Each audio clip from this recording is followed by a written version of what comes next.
Mr. Speaker, Their Majesties King Charles III and Queen Camilla.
Members of Congress, I have the high privilege and distinct honor of presenting to you His Majesty Charles III.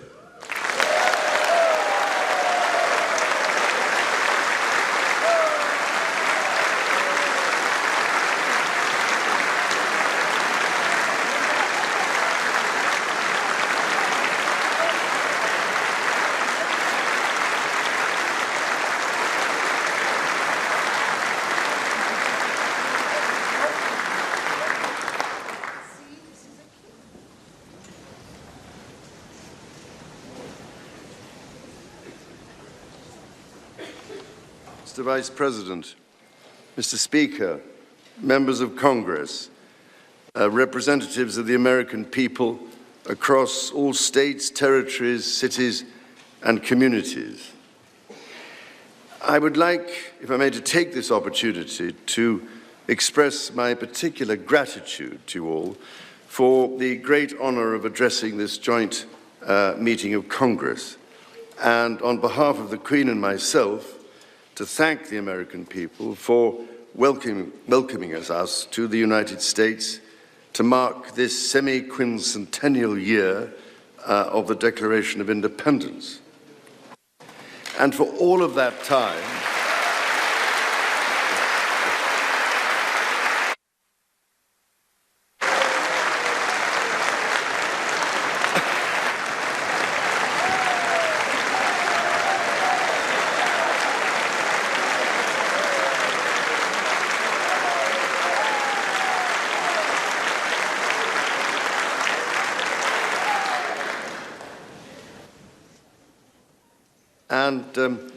for all of that time, our destinies as nations have been interlinked. As Oscar Wilde said, we have really everything in common with America nowadays, except, of course, language. So, ladies and gentlemen, we meet in times of great uncertainty, in times of conflict from Europe to the Middle East, which pose immense challenges for the international community and whose impact is felt in communities the length and breadth of our own countries. We meet too in the aftermath of the incident not far from this great building that sought to harm the leadership of your nation and to foment wider fear and discord. Let me say with unshakable resolve, such acts of violence will never succeed.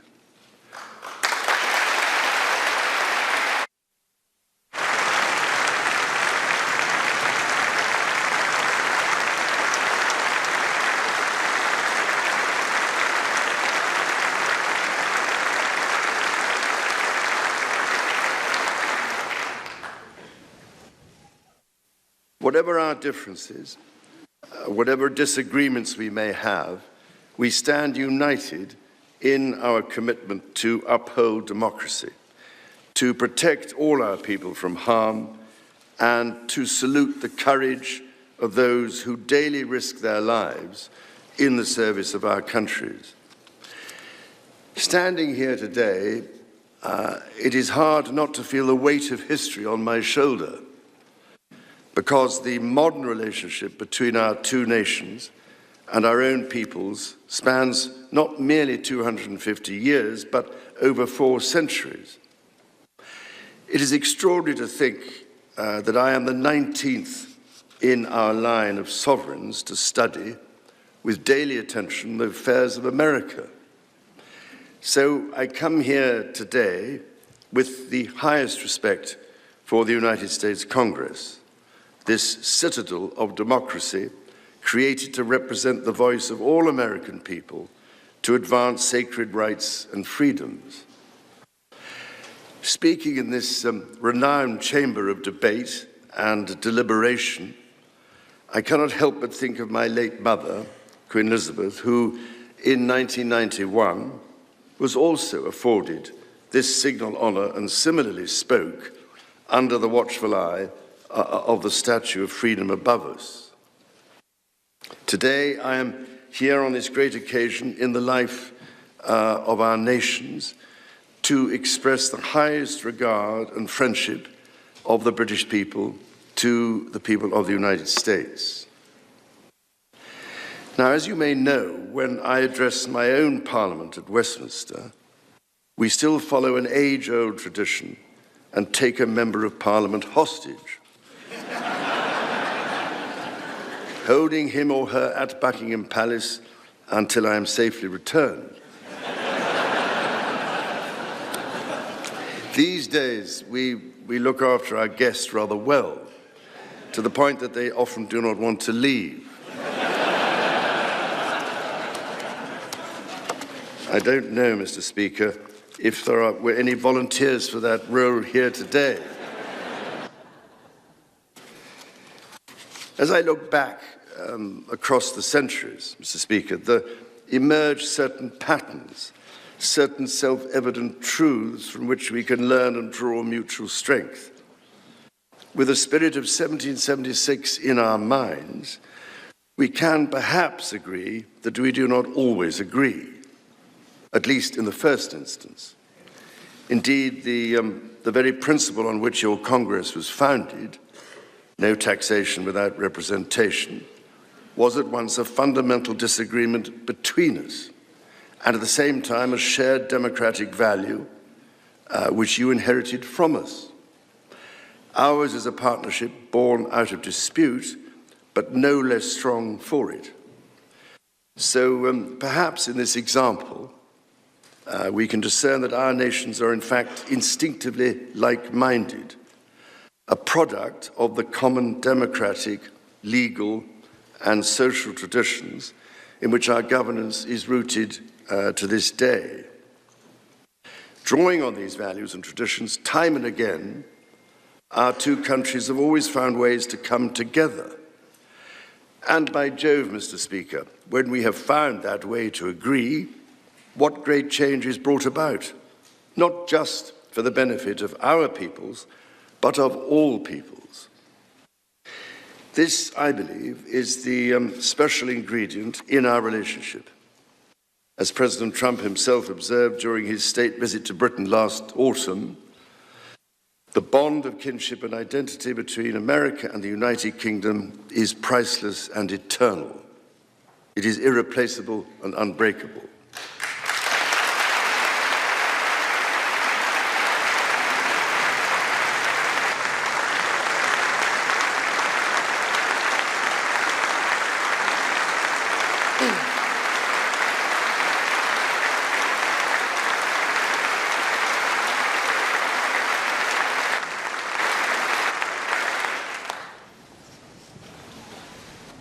Mr. Speaker, this is by no means my first visit to Washington, D.C., the capital of this great republic.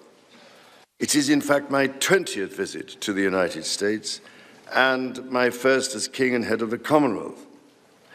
This is a city which symbolizes a period in our shared history, or what Charles Dickens might have called a tale of two Georges.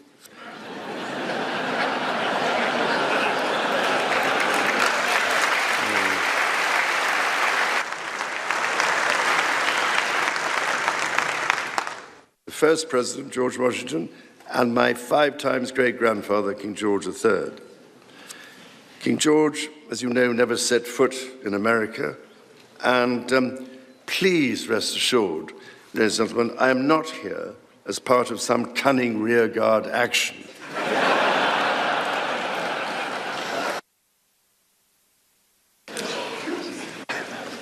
The Founding Fathers were bold and imaginative rebels with a cause. 250 years ago, or as we say in the United Kingdom, just the other day,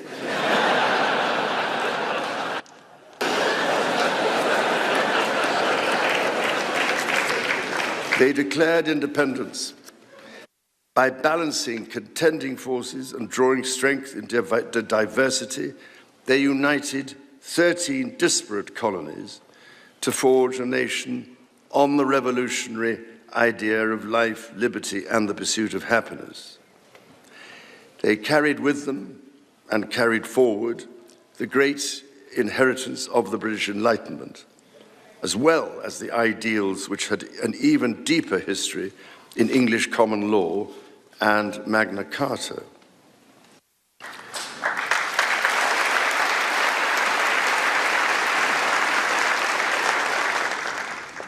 These roots run deep, and they are still vital.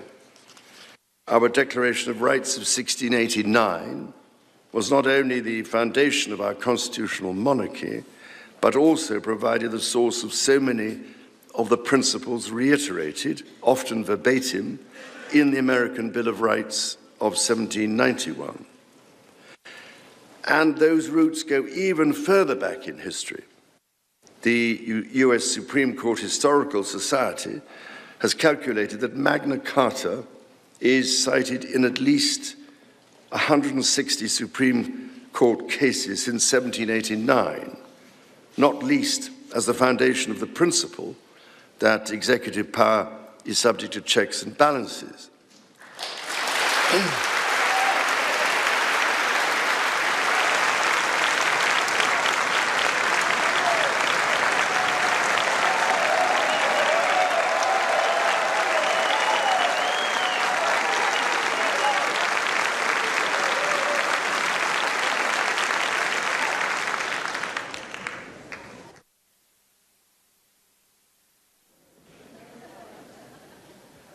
This is the reason why there stands a stone by the River Thames at Runnymede, where Magna Carta was signed in the year 1215.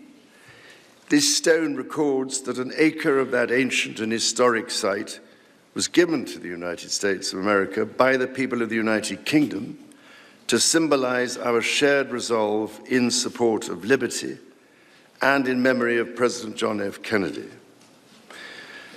Distinguished members of the 119th Congress, it is here in these very halls that this spirit of liberty and the promise of America's founders is present in every session and every vote cast, not by the will of one, but by the deliberation of many, representing the living mosaic of the United States.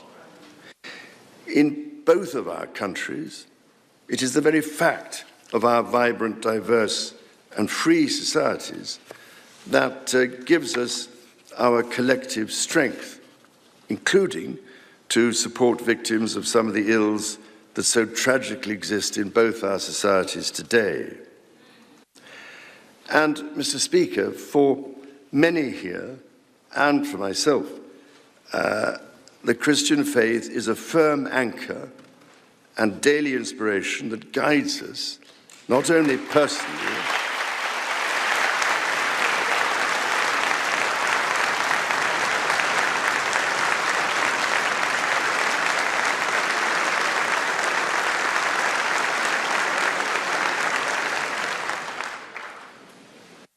that guides us not only personally, but together as members of our community.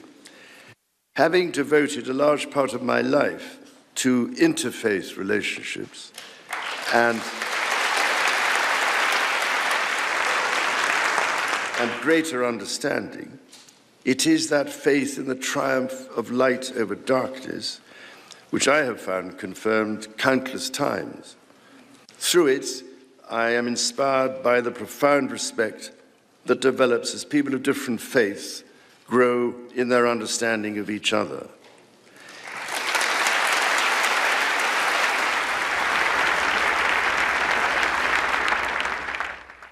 It is why, it is my hope, my prayer, that in these turbulent times, working together and with our international partners, we can stem the beating of plowshares into swords.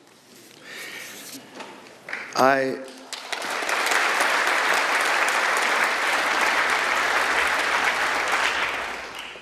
am mindful that we are still in the season of Easter, the season that most strengthens my hope. It is why I believe with all my heart that the essence of our two nations is a generosity of spirit and a duty to foster compassion, to promote peace, to deepen mutual understanding, and to value all people of all faiths and of none.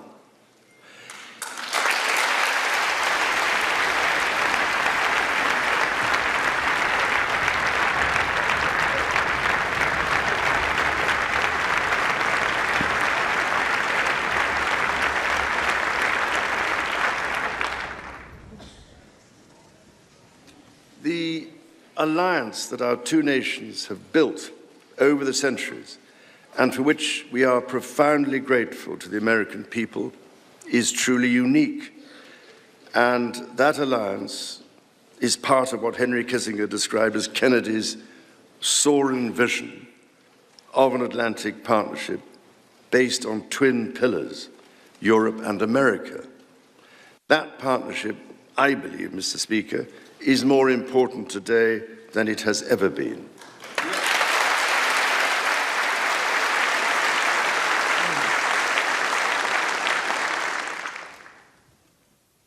The first reigning British sovereign to set foot in America was my grandfather, King George VI. He visited in 1939 with my beloved grandmother, Queen Elizabeth, the Queen Mother.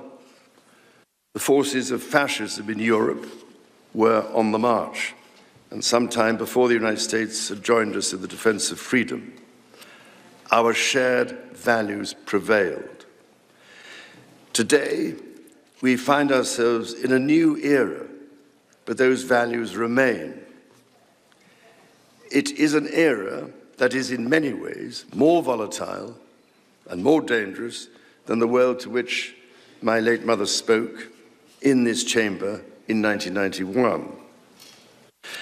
The challenges we face are too great for any one nation to bear alone. But in this unpredictable environment, our alliance cannot rest on past achievements or assume that foundational principles simply endure.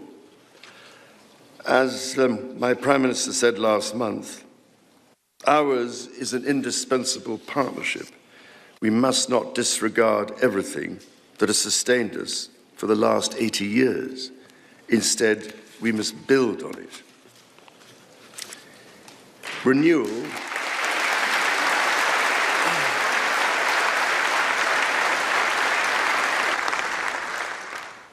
Renewal today starts with security.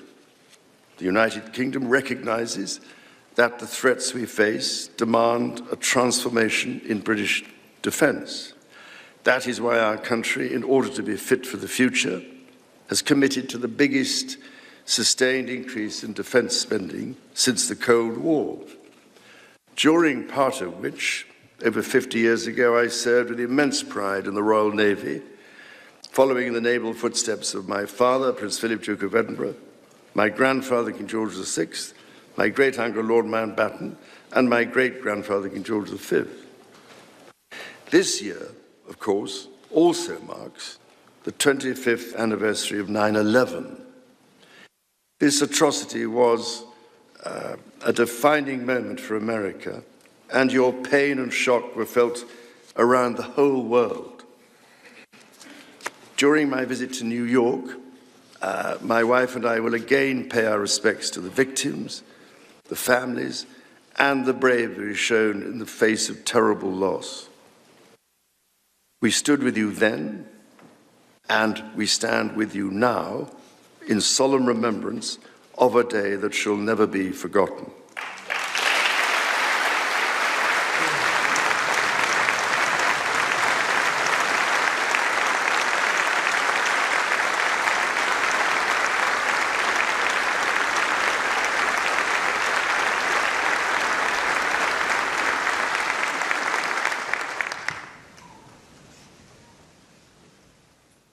In the immediate aftermath of 9/11, when NATO invoked Article 5 for the first time, and the United Nations Security Council was united in the face of terror, we answered the call together, as our people have done so for more than a century, shoulder to shoulder, through 2 world wars, the Cold War, Afghanistan, and moments that have defined our shared security. Today, Mr. Speaker, that same unyielding resolve is needed for the defense of Ukraine and her most courageous people.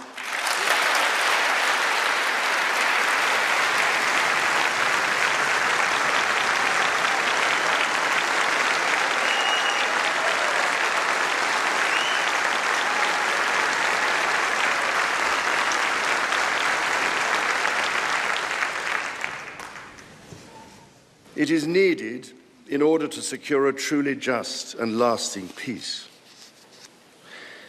From the depths of the Atlantic to the disastrously melting ice caps of the Arctic, the commitment and expertise of the United States Armed Forces and its allies lie at the heart of NATO, pledged to each other's defense, protecting our citizens and interests, keeping North Americans and Europeans safe from our common adversaries.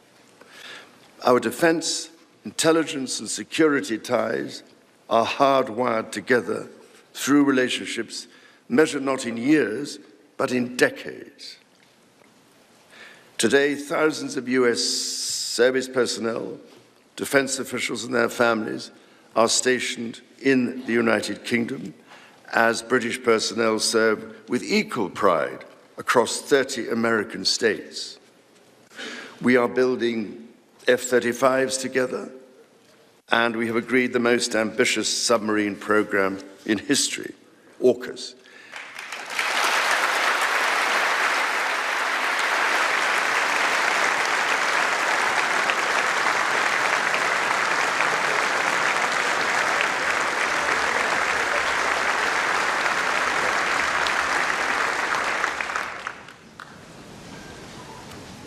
And we are doing it in partnership with Australia, a country of which I'm also immensely proud to serve as sovereign. We do not embark on these remarkable endeavours together out of sentiment. We do so because they build greater shared resilience for the future, so making our citizens safer for generations to come. Our common ideals were not only crucial for liberty and equality, they are also the foundation of our shared prosperity. The rule of law, the certainty of stable and accessible rules, an independent judiciary resolving disputes and delivering impartial justice. These features created the conditions for centuries of unmatched economic growth in our two countries. This is why our governments are concluding new economic and technology agreements to write the next chapter of our joint prosperity and ensure that British and American ingenuity continues to lead the world. Our nations are combining talent and resources in the technologies of tomorrow. Our new partnerships in nuclear fusion and quantum computing and in AI and drug discovery, holding the promise of saving countless lives. More broadly, we celebrate the $430 billion in annual trade that continues to grow, the $1.7 trillion in mutual investment that fuels that innovation, and the millions of jobs on both sides of the Atlantic, supported across both economies. These are strong foundations on which to continue to build for generations yet unborn. Our ties in education, research, and cultural exchange empower citizens and future leaders of both countries. The Marshall Scholarship, named after the great General George Marshall, and the association of which I am so proud to be patron, are emblematic of the connection between our two countries. Since its founding, more than 2,300 scholarships have been awarded, opening doors for Americans from all walks of life to study at the United Kingdom's leading universities. So as we look toward the next 250 years, we must also reflect on our shared responsibility to safeguard nature, our most precious and irreplaceable asset.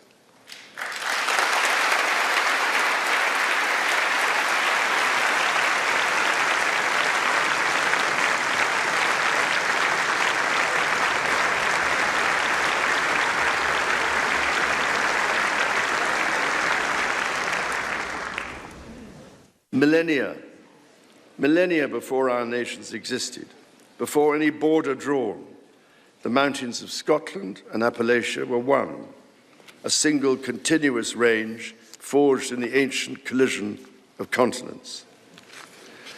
The natural wonders of the United States of America are indeed a unique asset, and generations of Americans have risen to this calling.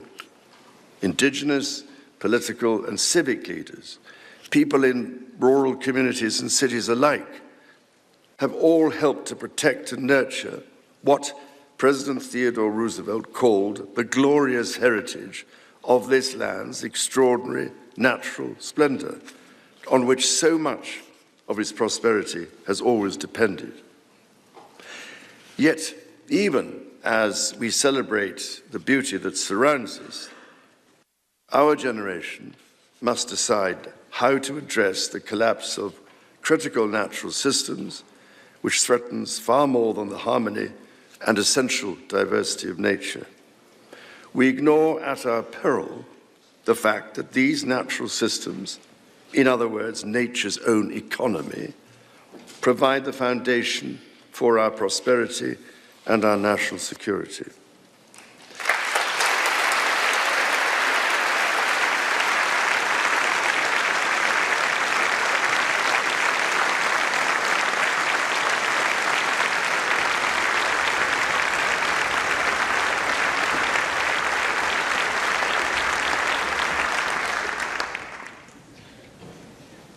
The story of the United Kingdom and the United States is at its heart a story of reconciliation, renewal, and remarkable partnership. From the bitter divisions of 250 years ago, we forged a friendship that has grown into one of the most consequential alliances in human history. I pray with all my heart that our alliance will continue to defend our shared values with our partners in Europe and the Commonwealth and across the world. And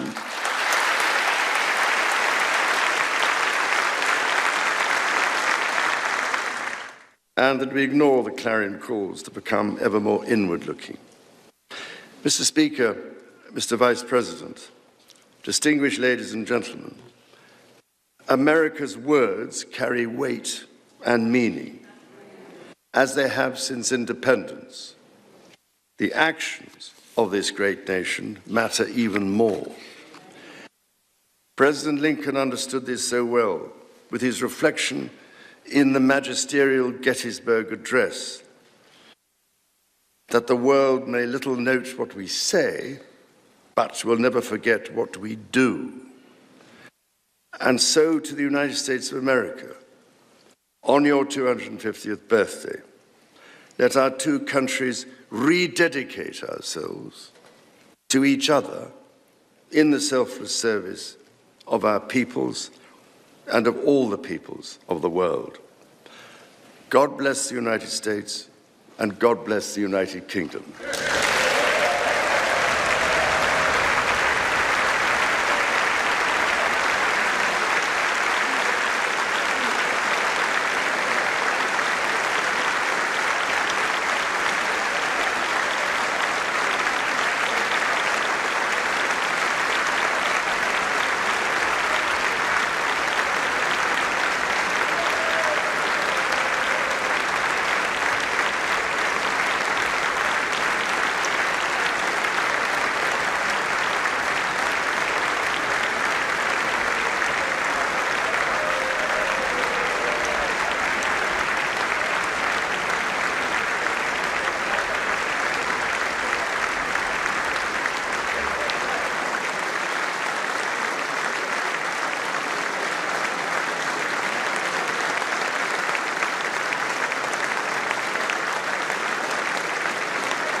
Completed. The chair declares the joint meeting of the two houses now dissolved.